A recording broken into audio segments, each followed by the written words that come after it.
Salut à tous, j'espère que vous allez bien, c'est Romain et on se retrouve aujourd'hui pour débriefer la victoire 3-1 des Bleus contre les Polonais qui nous mènent en quart de finale de cette Coupe du Monde qu'on jouera samedi prochain à 20h, soit contre l'Angleterre, soit contre le Sénégal, réponse ce soir à 22h. Dans tous les cas, les Bleus vont avoir une petite semaine pour bien se reposer, récupérer et surtout se préparer, corriger tout ce qui n'a pas été en première période, notamment parce qu'il y a beaucoup de choses à redire, même si la seconde mi-temps, on peut la résumer en 3 mots, Kylian Mbappé Lotin. Il est sur un nuage, le meilleur joueur du monde actuellement.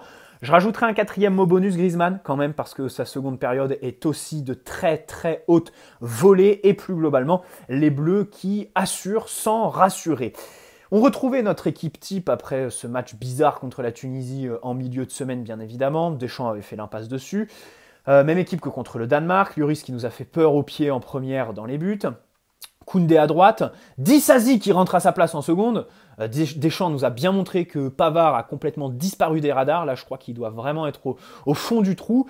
Dans l'axe, Varane logique à côté de Upamecano, Théo Hernandez à gauche, le trio du milieu de terrain, Tchouaméni pour l'équilibre, Rabiot pour les kilomètres avalés, la compensation derrière Mbappé devant Théo Hernandez, et puis Griezmann pour tout, puisqu'en première mi-temps, on l'a vu en tant que second attaquant, sur la même ligne qu'Olivier Giroud, et en seconde, il se retrouve à dégager depuis sa surface de réparation sur le premier but de Mbappé, à faire du Marco Verratti dans ses 20 premiers mètres, notamment dans le dernier quart d'heure. Bref, il est intouchable, il est extraordinaire avec et sans ballon, il n'y a plus de superlatif pour Antoine Griezmann. Ce match qui commençait plutôt bien, hein. Le premier quart d'heure, il ne faut pas l'oublier. J'ai vu une équipe de France qui était capable de se créer des occasions, même si par exemple Dembélé manquait un petit peu de justesse dans ses conduites de balle. Varane loupe une tête. Il y a eu des débordements très bien négociés de la part de Mbappé, des centres. Pas grand monde au second poteau. La frappe de Tchouaméni, une autre de Koundé. Et puis par contre, bon voilà, après le premier quart d'heure, là on a retrouvé, disons, l'équipe de France de la première demi-heure contre l'Australie, c'est-à-dire amorphe complètement, qui est absolument pas proactive sans ballon et dont tu ne sais pas en fait quelles sont les consignes, tout simplement parce que mais il n'y a rien en fait. C'est vraiment un néant pas possible. Je rappelle quand même que la Pologne tournait aux alentours de 33% de possession sur leurs 3 matchs de poule. Ils ont tiré 19 fois au but, donc sur leurs 3 premiers matchs contre le Mexique, l'Arabie Saoudite et l'Argentine. Et là, en une mi-temps, à la mi-temps, je crois qu'ils sont à 44 ou 45% de possession et ils ont tiré 8 fois sur notre but. Et ça, c'est lamentable. Alors, il y a peut-être un gap entre les matchs de phase de poule et les matchs à élimination directe, ok, mais une fois que tu as dit ça, c'est juste pitoyable. Lloris au pied, la gestion des centres adverses, la gestion de la défense dans la surface. Ce soir, en tant que supporter parisien, on a eu l'impression de voir le PSG, quoi, hein, parce que vraiment, là, les Bleus ont vraiment rendu hommage à notre équipe, parce que les cafouillages étaient absolument scandaleux, tout simplement, voilà, et c'est pas possible de laisser la Pologne avoir autant de situations dangereuses. Alors, il y a cette frappe qui est très puissante sur Lloris, sans ralenti, tu as l'impression qu'il fait un arrêt extraordinaire, au ralenti, tu te dis que c'est plus l'attaquant qui aurait pu un petit peu plus mesurer l'ampleur du truc dans sa tête, quoi, pour aller chercher une autre surface de la cage. Sur les côtés, bon, bien sûr, il y a ce côté Koundé-Dembélé qui n'est pas du tout complémentaire, ça peine vraiment. Pas de pressing, en fait. Et c'est ça qui me gêne dans cette équipe. On le sait, on ne peut pas changer Deschamps, hein, voilà, ça fait une éternité qu'il est là. Ces équipes ne pressent pas, mais à un moment donné, tu joues la Pologne, mon garçon, qui joue en 4-5-1, qui t'attend et qui surtout, dès que tu les mets un petit peu en difficulté, fait n'importe quoi. Rabiot, quand il va presser Chesney en fin de première mi-temps, quand il va le presser tout seul, hein, c'est un mouvement de pressing qui est dégueulasse.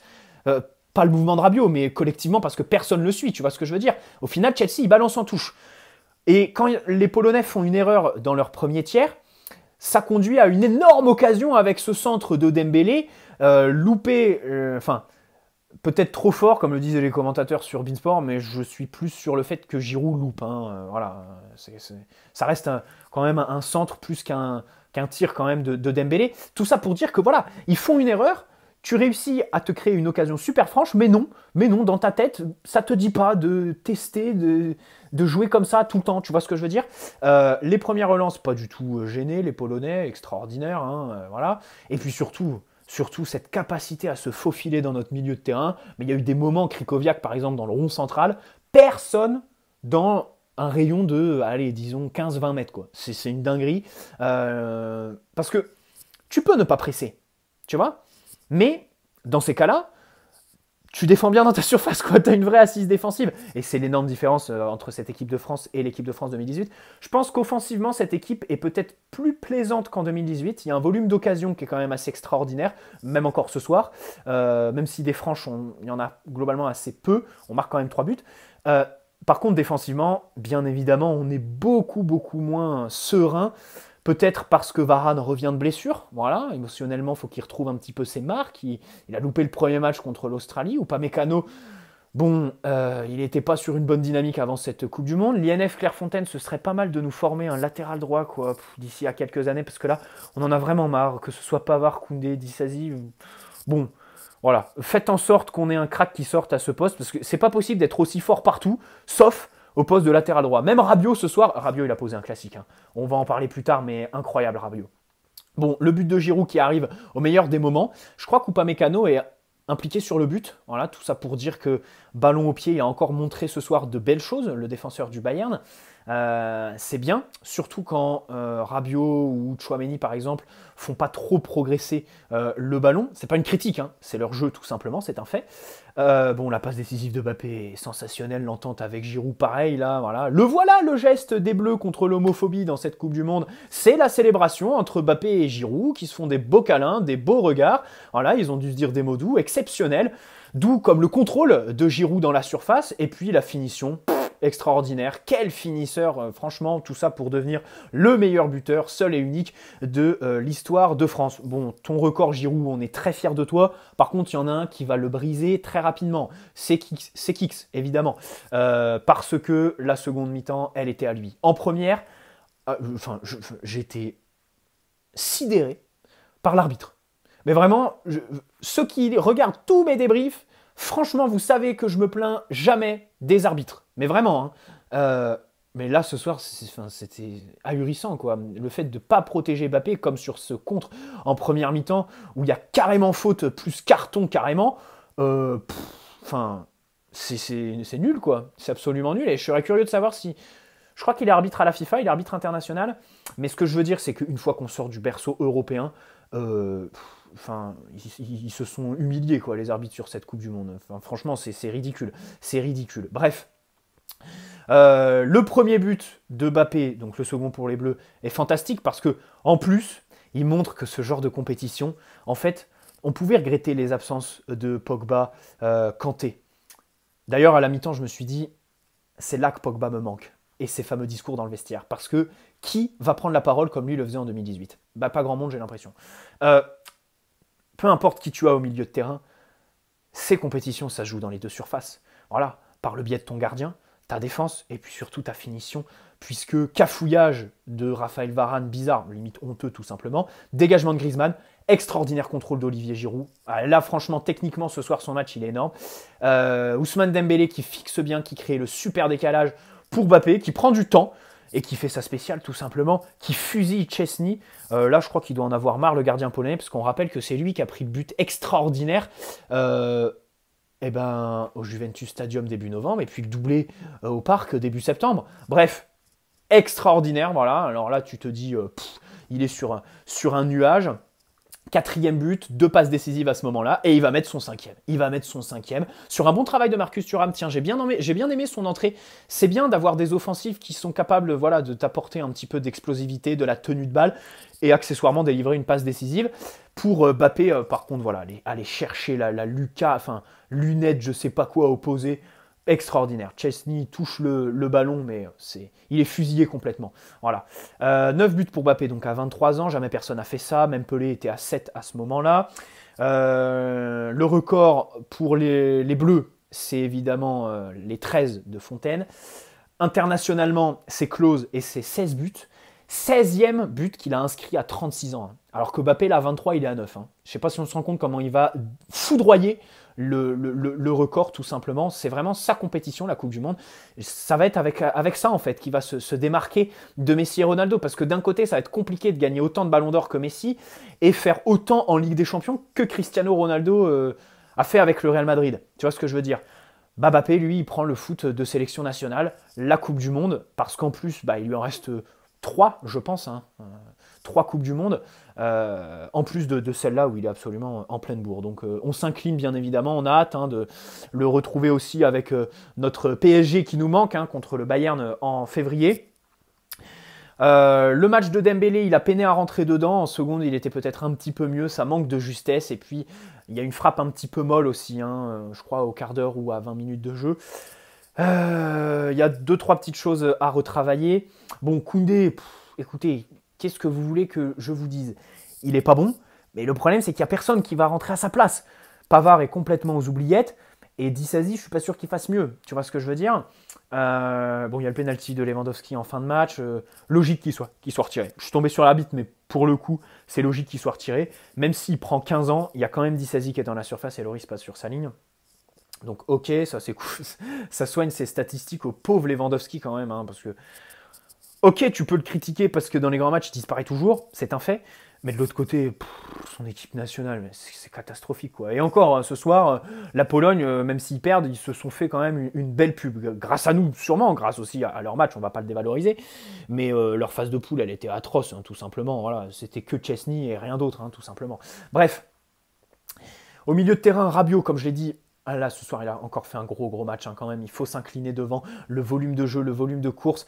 Il enclenche ce fameux pressing à la 39-40e, je crois, sur Chesney. Donc ça fait plaisir. Il compense très bien le fait que Mbappé ne défende pas. Il a aussi compensé en première, Théo Hernandez, je ne l'ai pas trouvé. Alors son match est dans l'ensemble bon. Par contre en première, voilà, il a perdu quelques ballons. Il a été un petit peu parfois en retard, pas bien positionné. Rabiot a su compenser ça. Donc ça fait plaisir. Griezmann, bon, comme d'habitude, extraordinaire. Je ne m'arrêterai pas dessus. Voilà, il est énorme tout simplement. Le volume de jeu. Et c'est bien parce que ça réécrit un petit peu, ça donne une nouvelle vague, un nouveau souffle à sa fin de carrière. On espère qu'avec l'Atlético, il va un petit peu surfer, on va dire, sur cette vague qu'il est en train de créer. C'est carrément un tsunami qui s'abat sur la Coupe du Monde, Antoine Griezmann. Et puis Tchouaméni qui a été très bon. Alors il y a des gens qui ont tendance à le critiquer depuis le début de la compétition. Moi je trouve qu'il fait quand même un travail de l'ombre assez extraordinaire. Alors il prend un jaune en première, qui est assez mérité parce qu'il est quand même en retard. Il y a quand même un vrai choc. Mais sinon, voilà, très propre. Il frappe de loin. Avec le ballon, il arrive à bien relancer. Même si, comme je le disais, c'est dommage qu'il ne soit pas capable de porter le ballon et d'apporter un petit peu plus de danger. Clairement, dans cette équipe, Pogba, son absence se fait ressentir cruellement, quoi. Enfin, sans Griezmann, ce serait très compliqué d'alimenter les attaquants, quoi. Voilà, parce que Rabiot et Tchouaméni, Upamecano a de l'influence, Varane, la relance, c'est pas trop son truc. Bon, Lloris, il te l'a montré, il est nul, mais plus globalement, les gardiens ce soir, mais c'était atroce. C'est dommage parce que cette Coupe du Monde, il y a des superbes surprises, il y a des équipes qui sont super plaisantes, c'est sûrement une des Coupes du Monde les plus imprévisibles et tout ça, sûrement aussi peut-être une des meilleures phases de poule de toutes les Coupes du Monde de l'histoire, tellement ça a été incroyable, on a vécu des soirées énormes. Mais en termes de niveau de jeu, faut pas se mentir les gars. Alors on le sait très bien que le foot en sélection, c'est les émotions et que si tu veux des triangles, des pressings, tu regardes la Ligue des Champions, le foot en club. Mais là, quand même, individuellement, techniquement, voilà quoi, il y a des équipes, des joueurs qui sont. C'est quand même un cran en dessous, je trouve, le niveau en fait le niveau intrinsèque de cette Coupe du Monde. Après, au niveau de l'organisation, bon, pour l'instant, il y a eu les débats d'avant Coupe du Monde. De ce qu'on voit, ça se passe pas trop mal au Qatar. On pourrait peut-être reprocher le fait que par moment les stades sont pas complètement remplis, comme ce soir, pas vraiment une énorme ambiance. Peut-être la faute à cette Coupe du Monde en novembre-décembre où les gens travaillent. C'est difficile d'obtenir des congés de son employeur en plein mois de novembre plutôt qu'en plein mois de juillet quand c'est les vacances. Et puis aussi le prix peut-être, parce qu'évidemment, voilà, se loger là-bas, les vols et tout ça, ça doit être une dinguerie, même si j'ai pas les chiffres en tête, je suis pas au courant, je parle sans connaissance de cause, je donne juste un petit peu mon avis voilà, sur cette Coupe du Monde. Bon, ce soir, on va retrouver l'Angleterre face aux Sénégalais, et puis demain, Neymar. Alors bon, en tant que Parisien, on est très content de le voir, il a la pression de tout un pays sur les épaules, mais voilà, s'il joue, ce sera évidemment très bien strappé, peut-être même sous infiltration, et du coup, il y a moyen qu'on le retrouve en morceaux en janvier, Neymar. Voilà. Bon, bref, on va pas terminer sur une note comme ça.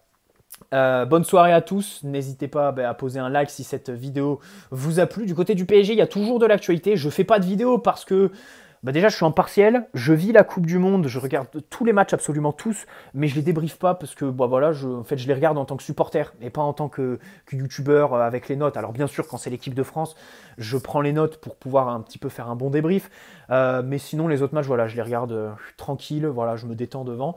En même temps, je peux pas tous les regarder en mode analyste. Et puis, on se retrouvera fin décembre pour le mercato et bien sûr le retour du PSG avec un dossier brûlant qui s'est ouvert.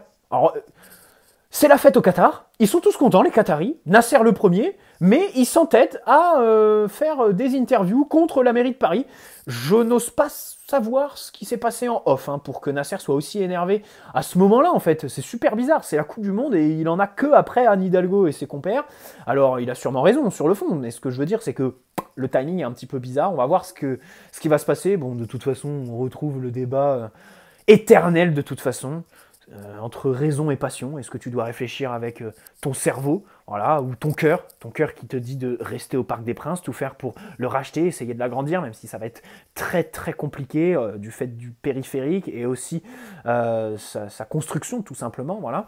Atteindre les 60 000 places, c'est compliqué d'un point de vue architectural, ou alors ton cerveau qui te dit la mairie de Paris se fout de ta gueule, achète un beau terrain ailleurs et puis reconstruit un énorme stade top pointe technologique qui te permettra de te hisser évidemment sur le gratin des plus beaux stades en Europe et puis accessoirement faire baisser tes prix parce qu'à 48 000 je pense que voilà, les prix sont beaucoup trop chers bien sûr. C'est pas ça le problème, c'est que si on remonte à 60-65 000 je pense quand même que voilà, on remplira le stade tous les week-ends, mais ce sera à des prix peut-être un petit peu plus raisonnables. Et puis surtout, si tu le mets hors de Paris, par exemple, si tu le construis dans les Yvelines, je sais pas, à Poissy ou à Saint-Germain, nickel. Nickel, comme ça les touristes ne viendront pas. Ils connaissent pas l'existence des Yvelines, ils prendront pas le temps de prendre le RER A jusqu'au terminus, t'inquiète pas. Du coup, ils viendront pas au nouveau stade. Bref, bonne soirée à tous. Ciao les amis, prenez soin de vous avant tout.